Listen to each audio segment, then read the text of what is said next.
Bonjour à toutes et à tous, c'est Otto. Aujourd'hui on se retrouve pour une toute nouvelle vidéo. Alors là c'est bon, je suis officiellement en vacances et j'ai eu un défi qui est utiliser un vieux PC. Donc on parle de vieux PC, c'est un PC de plus de 10 ans durant une semaine. J'ai réfléchi, je me suis dit bon, est-ce que déjà j'ai un PC de plus de 10 ans? Oui, j'ai un Medion, j'ai un Packard Bell et c'est tout. J'ai après c'est des PC portables mais trop peu puissants pour faire fonctionner un OS récent, donc au supérieur à Vista bien évidemment. Et le truc, eh bien, c'est que je me suis dit Medion, Packard Bell, Medion, Packard Bell, Medion, Packard Bell. Le Medion a un P4, 512 Mb de RAM et une Radeon 9600. Lui, c'était juste une base d'Athlon X2 à la base, hein, il n'y avait rien d'autre qu'un Athlon X2. J'ai rajouté, donc avec une connaissance, j'ai rajouté disque dur, RAM, carte graphique, alimentation. Il y avait la carte mère aussi, bien évidemment.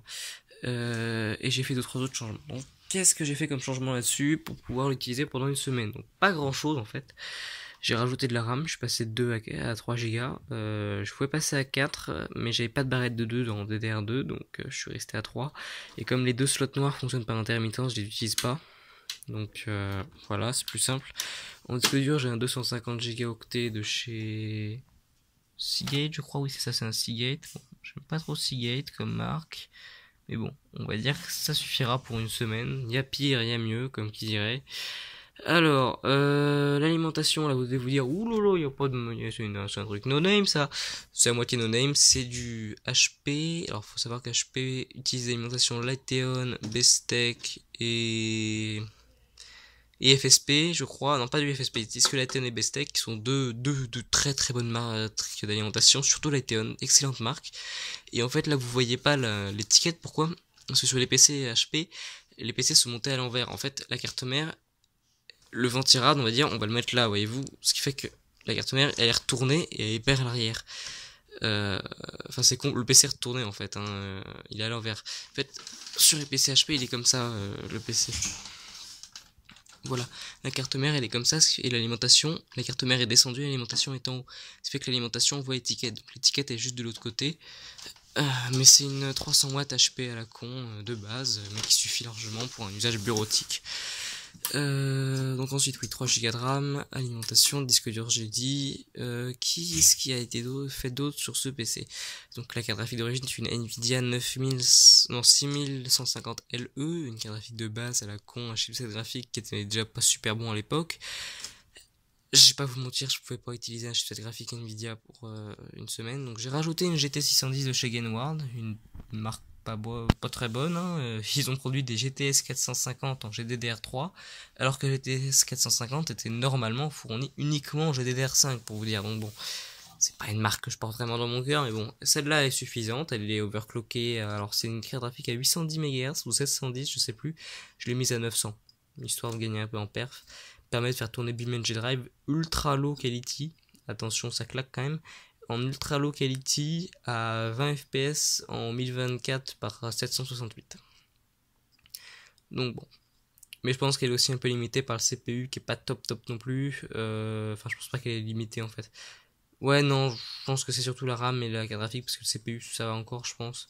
Oh, je sais pas, je pense que ça se trouve c'est même un tout parce que bon, le CPU est pas top non plus. Donc je vais vous parler du CPU. Donc c'est un Athlon X2 3800 plus. Donc c'est un 64 bien évidemment, à 2 GHz, en... je sais plus si c'est 1 mégaoctet de cache ou quelque chose comme ça. Ça doit être 1 mégaoctet de cache. L2 je parle. Hein. Ensuite, donc dernière modification effectuée sur ce PC là. Non, deux encore. Lecteur DVD, c'est pas celui d'origine, parce que celui d'origine c'était de l'IDE. Et vous connaissez les alimentations HP, c'est que du SATA sur les alimentations HP récentes. Donc j'ai mis un SATA histoire de pouvoir coller à la bécane. Donc oui, donc ensuite, le truc c'est que cette bécane était vraiment très bruyante. Donc attendez, je vais vous sortir le ventilate d'origine, je reviens. Donc oui, excusez-moi. Donc c'était ça le ventilate d'origine, voilà, une saloperie d'ailleurs, je vais même pas enlever la pâte thermique. Un truc qui est une réelle turbine, mais attendez, on va mettre les deux enfin juste à côté pour vous montrer. Voilà la différence quand même. On voit clairement que le AVC est plus petit que le Cooler Master. Et donc, attendez, on va mettre ça comme ça plutôt. Voilà, juste là. Vous voyez quand même la différence, hein, les pales sont quand même plus étudiées là-dessus que là-dessus. Et le ventilateur est d'ailleurs plus grand là que là. Et ce truc là c'est une turbine parce que le processeur est à un processeur à 90 watts de TDP. Et ce truc là, il est tout le temps à fond, il fait un boucan d'enfer. Pour vous dire, c'est une soufflerie. Vous avez ça dans votre PC, vous le changez, tout le PC est silencieux. Je pensais que c'était la carte graphique, mais non, c'était ça. Donc je l'ai changé. Alors ce ventirad vient HP, l'HP en fait, elle lui a donné à ce PC là l'alimentation, le ventirad. Donc bon, il lui a donné que ça d'ailleurs. Et non, le lecteur c'est DVD aussi. Mais en fait, l'HP c'était un PC qui la tour principale de mes sœurs, mais le chien l'a fait tomber, elle est morte, la carte mère est brisée, enfin c'est un peu con. J'avais récupéré un autre HP dont c'était le processeur, je crois, qui était mort. Et donc, comme les deux étaient compatibles, j'ai fait une bécane entière. Mais comme j'ai pas de boîtier HP en bon état, je les ai laissés à l'air libre et je comptais d'ailleurs les envoyer à quelqu'un. Parce que lui, je pense qu'il pourra en faire quelque chose de mieux que moi. Donc, ensuite, oui, donc le ventirad Cooler Master est très très bon, il refroidit très bien le processeur.